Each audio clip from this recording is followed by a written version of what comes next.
আগমনী ঘোষ। আমি বর্ধমান থেকে আসছি। এখানে আমি ফার্স্ট ভিজিট করি ডক্টর গৌতম খাস্তগির স্যারের কাছে 2024 সেপ্টেম্বরে। তার আগে আমি বর্ধমানে দেখাতাম। আমার গাইনি হিস্ট্রি একটু প্রবলেম ছিল, আমার 2টো মিসক্যারেজ আছে। তো তারপর একটুখানি প্রবলেম হচ্ছিল কনসিভ করতে, যাই হোক কিছু গাইনি সমস্যা হচ্ছিল। তো বর্ধমানে স্যাটিসফাইড না হয়ে কলকাতায় আমৃতে দেখায়, তাই 1 বছর সেখানেও স্যাটিসফাইড হলাম না।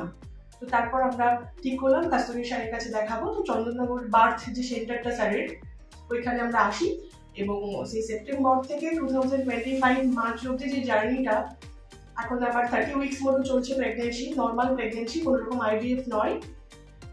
ভীষণ স্মুথ এবং ঈশ্বরের আশীর্বাদে স্যারের চিকিৎসায় ভীষণ ভালো, এখন অব্দি খুবই ভালো।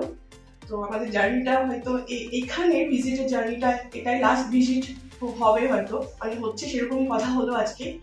ডেলিভারিটা এখানে করাতে পারছি না, ডিস্টেন্সটা খুব বেশি। বর্ধমান থেকে কলকাতায় স্যার ডেলিভারি করান, তো সেই জন্য বাধ্য হয়ে বর্ধমানে লোকালি আমরা স্যারের পারমিশন নিয়েই, স্যারের সাজেশনেই লোকাল ডক্টরকে কনসাল্ট করে ওখানে ডেলিভারি করাবো। আজকে আমার 30 উইকস কমপ্লিট হয়ে গেল। স্যারের কাছে লাস্ট ভিজিট, এক্সপিরিয়েন্স ভীষণ ভালো।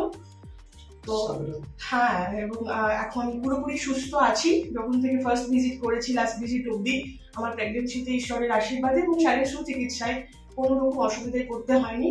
ভীষণ ভালো ট্রিটমেন্ট পেয়েছি। এখানে সমস্ত স্টাফেদের, স্যারের সবার ব্যবহার ভীষণ ভালো, অ্যাম্বিয়েন্স ভীষণ ভালো, সবকিছু ভীষণ ভালো। সেই সত্যি যদি জার্নিটা এখানে শেষ করতে পারতাম স্যারের হাত দিয়ে, স্যারের হাতে ডেলিভারি করিয়ে, স্যারের কাছে অপারেশন করিয়ে, খুব ভালো হতো। যাই হোক, ওটা ব্যক্তিগত সমস্যার কারণে বর্ধমানে করাবো। তো এই হচ্ছে আমাদের এক্সপিরিয়েন্স, ভীষণ ভালো।